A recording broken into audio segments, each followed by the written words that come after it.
Hi friends, myself Manoj Gurjar. You are most welcome to our YouTube channel Medcom Study.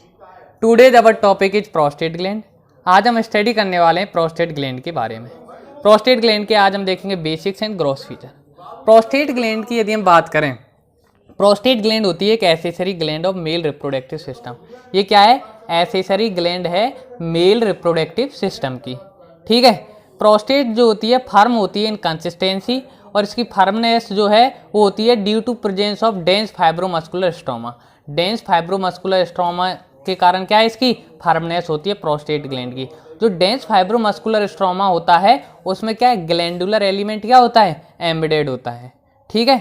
और female की यदि हम बात करें, फीमेल में प्रोस्टेट रिप्रेजेंट होती है भाई पैरा यूरिथ्रल ग्लैंड ऑफ स्केने। स्केने की पैरा यूरिथ्रल ग्लैंड होती हैं जो क्या है, प्रोस्टेट को क्या करती हैं, रिप्रेजेंट करती हैं फीमेल में। तो हमने क्या कहा, प्रोस्टेट जो होती है एसेसरी ग्लैंड होती है मेल रिप्रोडक्टिव सिस्टम की। ये क्या है, फॉर्म होती है in consistency due to presence of dense fibromuscular stroma. Fibromuscular stroma की प्रेजेंस के कारण क्या होती है, ये फॉर्म होती है। और ग्लैंडुलर एलिमेंट क्या होता है, इसमें एम्बेडेड होता है किसमें, डेंस फाइब्रोमस्कुलर स्ट्रोमा में। ठीक है। फीमेल में प्रोस्टेट जो होती है वो रिप्रेजेंट होती है किसके द्वारा, पैरा यूरिथ्रल ग्लैंड ऑफ स्केने। अब इसकी सिचुएशन की यदि बात करें, प्रोस्टेट जो होती है लाई करती है इन द लेसर पेल्विस। कहाँ लाई करती है, लेसर पेल्विस में लाई करती है। Below the neck of urinary bladder. Urinary bladder की जो नेक होती है उसके नीचे, behind the lower part of pubic symphysis and upper part of the pubic arch. Pubic arch और प्यूबिक सिम्पाइसिस जो है उसके क्या है, पीछे लाई करती है। और in front of the ampulla of rectum. Rectum का जो एम्पुला होता है उसके क्या होती है, सामने होती है। देखो डायग्राम से हम देखेंगे, सबसे पहले क्या है, इसका थ्योरेटिकल पोर्शन देख रहे हैं प्रोस्टेट के ग्रॉस फीचर और बेसिक्स का, फिर हम देखेंगे इसका डायग्राम। तो ये इसकी सिचुएशन की बात हमने कर ली। सिचुएटेड कहाँ होती है, लेसर पेल्विस में, बिलो द ब्लेडर, ब्लेडर के नीचे होगी, behind the pubic symphysis, pubic symphysis के पीछे होगी, और in front of the rectum, rectum के क्या होगी, सामने होगी। इसकी शेप की यदि बात करें, प्रोस्टेट ग्लैंड की शेप की यदि बात की जाए तो ये इन्वर्टेड कोन शेप होती है। शेप कैसी होती है इसकी, इन्वर्टेड कोन शेप होती है। ठीक है। नेक्स्ट हम बात करते हैं साइज। साइज याद रखना 432, 4 सेंटीमीटर होती है इसकी बेस की विड्थ, 3 सेंटीमीटर होती है इसकी वर्टिकल लेंथ, और 2 सेंटीमीटर होती है इसकी thickness anterior to posterior. Anterior posterior thickness कितनी होती है, 2 सेंटीमीटर, वर्टिकल लेंथ होती है 3 सेंटीमीटर, और बेस विड्थ होती है 4 सेंटीमीटर। याद रख सकते हैं 432। ठीक है। वेट की यदि बात करें, वेट इसका अप्रॉक्स होता है 8 ग्राम। वेट कितना होता है इसका, अप्रॉक्स 8 ग्राम वेट होता है। तो ये तो हमने इसके बेसिक्स की बात की, सिचुएशन देख लिया, शेप देख लिया, साइज देख लिया, वेट देख लिया। अब देखते हैं gross feature of prostate gland. Gross feature की यदि हम बात करें तो प्रोस्टेट ग्लैंड में एक एपेक्स होता है, बेस होता है, और 4 होती हैं इसमें सरफेस। 4 सरफेस कौन कौन सी है, एंटीरियर सरफेस, पोस्टीरियर सरफेस, और 2 होती हैं इन्फेरोलेटरल सरफेस। 4 सरफेस हो गई, एंटीरियर, पोस्टीरियर, 2 क्या है, इन्फेरोलेटरल सरफेस। सबसे पहले यदि हम बात करें अपेक्स, अपेक्स जो होता है प्रोस्टेट ग्लैंड के अपेक्स की यदि बात करें तो डायरेक्टेड डाउनवर्ड होगा। प्रोस्टेट का जो अपेक्स होता है क्या है, नीचे की ओर होता है, डाउनवर्ड्स होता है, और सराउंड होता है किसके द्वारा, junction of prostatic and membranous part of posterior urethra. Posterior urethra का जो प्रोस्टेटिक और मेम्ब्रेनस पार्ट का जंक्शन है उससे क्या होगा, सराउंड होगा प्रोस्टेट ग्लैंड का अपेक्स, जो क्या होता है, डाउनवर्ड होता है। ये सेपरेट होता है from the anal canal. Anal canal से क्या होगा, ये सेपरेट होगा, किसके द्वारा सेपरेट होगा, पेरिनियल बॉडी, पेरिनियल बॉडी के द्वारा ये एनल कैनाल से सेपरेट होता है। तो एपेक्स के बारे में तीन बातें याद रखनी है। ये डायरेक्टेड डाउनवर्ड होता है, सराउंड होता है junction of the prostatic and membranous part of posterior urethra, और सेपरेट होता है from anal canal by perineal body. Perineal body इसको एनल कैनाल से क्या कर देगी, सेपरेट कर देगी। बेस की बात करें, बेस जो होता है ना इसका, वो होता है डायरेक्टेड अपवर्ड। बेस कैसे होता है, बेस इसका होगा डायरेक्ट अपवर्ड होगा। ठीक है। और वो स्ट्रक्चरली कंटिन्यू करता है किसके साथ, बेस इसका क्या डायरेक्ट अपवर्ड होता है, और स्ट्रक्चरली कंटिन्यू करता है with the neck of bleeder. Structurally continue करेगा ब्लेडर की नेक के साथ। ठीक है। और होगा कहाँ, अपवर्ड, ऊपर की ओर होगा। ठीक है। ये हो गई अपेक्स और बेस की बात। अब हम बात करते हैं सरफेस की। सरफेस की यदि बात करें, देखो सरफेस की बात करें, सरफेस में एंटीरियर सरफेस जो होती है, एंटीरियर सरफेस क्या होगी, नैरो होती है। एंटीरियर सरफेस क्या होती है, एंटीरियर सरफेस होती है नैरो। ठीक है। ये कॉन्वेक्स होती है side to side. Side to side देखेंगे एंटीरियर सरफेस को, क्या होगी, कॉन्वेक्स होगी। ये लाई करती है 2 centimetre behind the pubic symphysis. Pubic symphysis के पीछे 2 सेंटीमीटर पे क्या करती है, लाई करती है एंटीरियर सरफेस। और इसका अपर पार्ट कनेक्टेड होता है प्यूबिक बोन से, किसके through, puboprostatic ligament. Anterior surface का अपर पार्ट कनेक्टेड होता है प्यूबिक बोन से पीवो प्रोस्थेटिक लिगामेंट के थ्रू। पीवो प्रोस्थेटिक लिगामेंट है जो एंटीरियर सरफेस के अपर पार्ट को कनेक्ट करता है प्यूबिक बोन से। इसका जो लोअर एंड होगा वहाँ पियर्स होता है, पियर्स करेगा उसे कौन, यूरेथ्रा। लोअर एंड जो होगा एंटीरियर सरफेस का कौन पियर करेगा उसे, कौन पियर्स करता है उसे, पियर्स करता है यूरेथ्रा, ठीक है। और एंटीरियर सरफेस कंपोज होती है किसके द्वारा, फाइब्रस टिश्यू के द्वारा। तो ये एंटीरियर सरफेस की बात होगी, नैरो होती है, साइड टू साइड कॉन्वेक्स होती है, प्यूबिक सिम्पाइसिस के बिहाइंड 2 सेंटीमीटर पे लाई करेगी, अपर पार्ट कनेक्ट होगा प्यूबिक बोन से किसके द्वारा, पीवो प्रोस्थेटिक लिगामेंट के द्वारा। लोअर एंड जो होता है पियर्स करता है बाय यूरेथ्रा और कंपोज होती है ये किससे, फाइब्रस टिश्यू से। नेक्स्ट हम बात करते हैं किसकी, पोस्टीरियर सरफेस की। पोस्टीरियर सरफेस की यदि बात करें, देखो पोस्टीरियर सरफेस होती है ट्रायंगुलर इन शेप कैसी होती है पोस्टीरियर सरफेस की, ट्रायंगुलर शेप होती है, साइड टू साइड ये फ्लैट होती है और कॉन्वेक्स होती है एबव डाउनवर्ड, ऊपर से नीचे जाएंगे तो कॉन्वेक्स होती है। ये साइड टू साइड फ्लैट है, जबकि एंटीरियर सरफेस कैसी थी, देखो साइड टू साइड कॉन्वेक्स थी। ये तो कॉन्वेक्स है anterior surface side to side, और पोस्टीरियर सरफेस क्या होती है, फ्लैट होती है साइड टू साइड। ये कॉन्वेक्स कैसे होती है, एबव डाउनवर्ड होती है। एबव ऊपर से नीचे जाएंगे, एबव से एबव डाउनवर्ड जाएंगे तो क्या है, कॉन्वेक्स देखने को मिलेगी पोस्टीरियर सरफेस।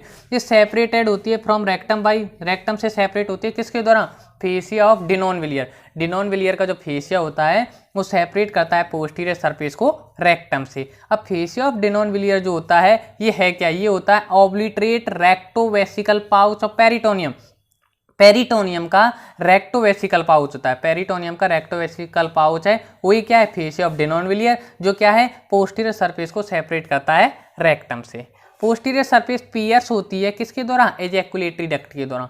एजैकुलेटरी जो डक्ट है उसे, एजैकुलेटरी डक्ट क्या करती है, पियर्स करती है पोस्टीरियर सरफेस को near it's upper border on east side. East side पे इसके अपर बॉर्डर के नियर क्या है, एजैकुलेटरी डक्ट इसे क्या करेगी, पियर्स करती है। और ये लाई कहाँ करती है, posterior surface from the anus 4 centimetre, 4 centimetre पे लाई करेगी एनस से 4 सेंटीमीटर पे लाई करती है कौन, पोस्टीरियर सरफेस। और इसे हम इजीली पाल्पेट कर सकते हैं on digital examination through rectum. Rectum के थ्रू डिजिटल एग्जामिनेशन के द्वारा हम पोस्टीरियर सरफेस को इजीली पाल्पेट किया जा सकता है। तो ये पोस्टीरियर सरफेस की बात होगी, ट्रायंगुलर शेप है, साइड टू साइड फ्लैट है, कॉन्वेक्स होती है, एबव डाउनवर्ड, सेपरेट होती है from rectum by fascia of Denonvilliers, pierce होती है एजैकुलेटरी डक्ट के द्वारा, लाई करती है एनस से 4 सेंटीमीटर पे और इजीली पाल्पेट हो जाती है digital examination through rectum. Inferolateral surface की बात करें, इन्फेरोलेटरल सरफेस जो होती है रिलेटेड होती है side wall of pelvis. Pelvis की साइड वाल से रिलेटेड होती है इन्फेरोलेटरल सरफेस। इन्फेरोलेटरल सरफेस किससे रिलेटेड है, साइड वाल ऑफ पेल्विस से। Anterior fibres of levator ani muscle, levator ani muscle के एंटीरियर जो फाइबर होते हैं वो एनक्लोज करते हैं पैरोटिड ग्लैंड को, कहाँ पे, पीवो यूरेथ्रल सिलिंग में, पीवो यूरेथ्रल सिलिंग में एनक्लोज करते हैं anterior fibre of levator ani muscle, ठीक है। इन्फेरोलेटरल सरफेस जो होती है सेपरेटेड होती है from the muscles by a plexus of vein, vein के प्लेक्सेस के द्वारा इन्फेरोलेटरल सरफेस सेपरेट होती है फ्रॉम द मसल, मसल से सेपरेट होती है किसके द्वारा, एक प्लेक्सेस ऑफ वेन, वेन का एक प्लेक्सेस होता है जो इसे सेपरेट करता है मसल से। और ये जो वेन का प्लेक्सेस होता है ये एम्बेडेड होता है किसमें, प्रोस्टेट के शीत में। प्रोस्टेट का जो शीत होता है उसमें क्या होता है, एम्बेडेड होता है। तो ये होगा इसका बेसिक और जो ग्रॉस फीचर थे प्रोस्टेट के उसका थ्योरेटिकल पोर्शन। अब यदि डायग्राम की बात करें, देखो ये डायग्राम है, ठीक है। डायग्राम में देखो ये ब्लेडर, ये पेरिटोनियम, ये होता है मीडियल अम्बिलिकल लिगामेंट, ठीक है। ये है रेक्टोवेसिकल पाउच, रेक्टम, ये एजैकुलेटरी डक्ट और ये है prostate, pubic symphysis, perineal membrane, perineal body और यूरेथ्रा। तो हमने क्या कहा था, अगेन मैं क्विकली समराइज करा रहे हैं डायग्राम से, अब हम देखेंगे। हमने कहा था कि जो प्रोस्टेट है, प्रोस्टेट होती थी क्या, accessory gland of male reproductive system. Male जो रिप्रोडक्टिव सिस्टम था उसकी एसेसरी ग्लैंड थी, कंसिस्टेंसी में फर्म थी due to presence of dense fibromuscular stroma, और ग्लैंडुलर एलिमेंट एम्बेडेड होता था डेंस फाइब्रोमस्कुलर स्ट्रोमा में। फीमेल में प्रोस्टेट रिप्रेजेंट होती थी पैरा यूरेथ्रल ग्लैंड ऑफ स्केने, स्केने की पैरा यूरेथ्रल ग्लैंड के द्वारा। फिर सिचुएशन की बात की थी, लाई करती थी कहाँ पे, लेसर पेल्विस में। लेसर पेल्विस में तो लाई करती है बिलो द यूरिनरी ब्लेडर, देखो ये ब्लेडर, ब्लेडर के नीचे है, ठीक है, प्यूबिक सिम्पाइसिस के पीछे होती है, और ये रेक्टम, रेक्टम के एम्पुला के आगे होती है। ये तो हमने कहा था सिचुएटेड कहाँ होती है, लेसर पेल्विस में लाई कहाँ करती है, लेसर पेल्विस में लाई करती है below the urinary bladder, behind the pubic symphysis और in front of the rectum, ampulla of rectum. ठीक है, ये सिचुएशन की बात होगी। इसकी शेप कैसी होती है, देखो ये प्रोस्टेट ग्लैंड जो है, ये प्रोस्टेट ग्लैंड है, देखो ये वाली, ये प्रोस्टेट ग्लैंड है ना। और ये इन्वर्टेड कॉन शेप होती है, इन्वर्टेड कॉन शेप होती है। इसका बेस होता था 4 सेंटीमीटर का, 3 सेंटीमीटर इसकी वर्टिकल लेंथ थी और 2 सेंटीमीटर थी इसकी थिकनेस एंटीरियर टू पोस्टीरियर। ठीक है, वेट इसका अप्रॉक्स 8 ग्राम था। ग्रॉस फीचर में हमने इसका देखा, अपेक्स देखा, बेस देखा और 4 सरफेस थी। अपेक्स जो होता है, देखो ये अपेक्स, यहाँ पे अपेक्स होगा, ये होता है डायरेक्टेड डाउनवर्ड, और बेस होता है डायरेक्टेड अपवर्ड, ये बेस है। ठीक है, बेस जो होता है किसके साथ कंटिन्यू करता है, ये ब्लेडर। देखो यहाँ बेस होगा इसका, और ब्लेडर की नेक के साथ क्या करेगा, ये ब्लेडर है, ब्लेडर की नेक के साथ क्या करेगा, कंटिन्यू करेगा बेस। ठीक है, अपेक्स जो होता है, अपेक्स यहाँ पे अपेक्स, ये सेपरेट होता है एनल कैनाल से, ये पेरिनियल बॉडी, पेरिनियल बॉडी जो होती है अपेक्स को, यहाँ पे अपेक्स होगा प्रोस्टेट का, पेरिनियल बॉडी अपेक्स को सेपरेट करेगी किससे, एनल कैनाल से। ठीक है, ये बात ध्यान रखनी है। और अपेक्स सराउंड किससे होता है, ये सराउंड होता था पोस्टीरियर यूरिथ्रा के प्रोस्टेटिक और मेम्ब्रेनस पार्ट के जंक्शन के द्वारा। ठीक है, अब बात करते हैं सबसे पहले एंटीरियर सरफेस। एंटीरियर सरफेस के बारे में हमने क्या कहा था, नैरो थी, कॉन्वेक्स थी फ्रॉम साइड टू साइड, और लाई करती थी कहाँ पे, लाई कहाँ करती थी, लाई कर, देखो ये रही anterior surface. Anterior surface narrow थी, convex from side to side, lie करती थी behind the pubic symphysis. Upper part connect था प्यूबिक बोन से, किसके द्वारा, प्यूबो प्रोस्टेटिक लिगामेंट के द्वारा, और एक कंपोज थी फाइब्रस टिश्यू से, और लोअर एंड पे से पियर्स करता था यूरिथ्रा। कौन पियर्स करता था, यूरिथ्रा। फिर हमने पोस्टीरियर सरफेस की बात की थी, पोस्टीरियर सरफेस ट्रायंगुलर शेप होती है, साइड टू साइड फ्लैट होती है, एबव डाउनवर्ड कॉन्वेक्स होती थी, और रेक्टम से सेपरेट होती थी, किसके द्वारा, फेसिया ऑफ डेनॉनविलियर्स के द्वारा। फेसिया ऑफ डेनॉनविलियर्स क्या था, ऑब्लिटरेटेड रेक्टोवेसिकल पाउच था पेरिटोनियम का। पोस्टीरियर सरफेस पियर्स होती है एग्जैकुलेटरी डक्ट के द्वारा, लाई करती है एनएस से 4 सेंटीमीटर पर, और ये इजीली पाल्पेट हो जाती है डिजिटल एग्जामिनेशन के द्वारा through rectum. Inferolateral surface related होती है साइड वॉल ऑफ पेल्विस से, anterior fibre of levator any muscle enclose करते हैं ग्लैंड को इन पीवो यूरिथ्रा स्लिंग में। इन्फेरोलेटरल सरफेस सेपरेट होती थी from the muscle by the pelvis of vein, when का जो प्लेक्सस होता था वो सेपरेट करता था इन्फेरोलेटरल सरफेस को मसल से। ये बात हो गई प्रोस्टेट के ग्रॉस फीचर बेसिक्स की और डायग्राम की। इस तरह जो ये टॉपिक होता है क्या है, कंप्लीट होता है। प्लीज़ कमेंट करके बताएं आपको ये टॉपिक कैसा लगा। Do share and subscribe my YouTube channel Medcom study, bell icon दबाना न भूलें। Thank you for watching.